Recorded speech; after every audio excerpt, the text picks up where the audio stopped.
On December 15, 1961, Nazi SS officer Adolf Eichmann is sentenced to death. During World War II, Eichmann helped organize Adolf Hitler's final solution, the brutal murder of 6 million Jews in the Holocaust. After the war, he escaped to Argentina and started a new life there under an assumed name, Ricardo Clement. He took a job in a Mercedes-Benz factory and was living in a home on Garibaldi Street on the outskirts of Buenos Aires. The story of his discovery began with a girl named Sylvia Hermann, who began dating one of Eichmann's sons named Nicholas. Sylvia's family had also left Germany after the war, but for very different reasons. Unbeknownst to her, Sylvia's father, Lothar Hermann, was a half-Jewish Holocaust survivor who had been imprisoned at the Dachau concentration camp and lost his eyesight after the war. As Sylvia and Nicholas's courtship progressed, Lothar began to suspect that Clement was Eichmann.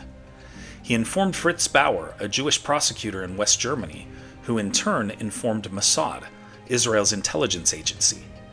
Because Argentina had a history of denying extradition requests, Israeli Prime Minister David Ben-Gurion made the decision to secretly capture Eichmann. In 1960, 50 years after the end of World War II, Mossad covertly sent 11 agents to Argentina to apprehend him. They tracked Eichmann's movements for weeks and captured him near his home after he got off a bus returning from work. The agents transported him to Israel 11 days later on an El Al airliner.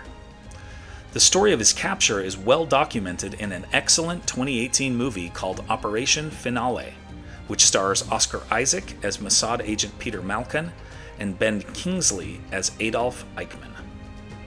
His trial in Jerusalem began in April 1961. Many historians credit this trial as the time where the term Holocaust and its events became firmly embedded in the public consciousness.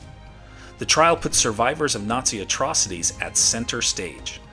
Eichmann testified from behind a glass booth to protect him from possible assassination.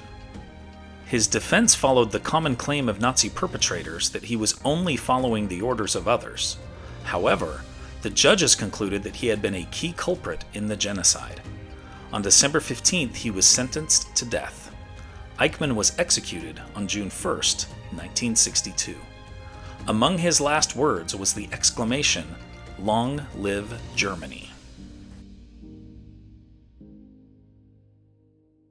Here are other events that happened today in history. In 1791, Virginia becomes the 10th state to ratify the Bill of Rights, making it the law of the land. In 1890, Sioux chief and holy man Sitting Bull is killed by Indian police at the Standing Rock Reservation. In 1944, band leader Glenn Miller dies when his plane disappears over the English Channel in World War II. In 1973, the grandson of billionaire J. Paul Getty is found alive in Italy 5 months after his kidnapping. In 1993, Schindler's List, a film about a man who saved 1,000 Jews in World War II, opens in theaters.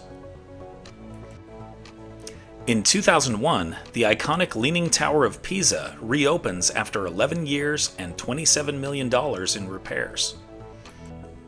In 2016, Dylan Roof is found guilty of killing 9 parishioners in the Charleston Church Massacre.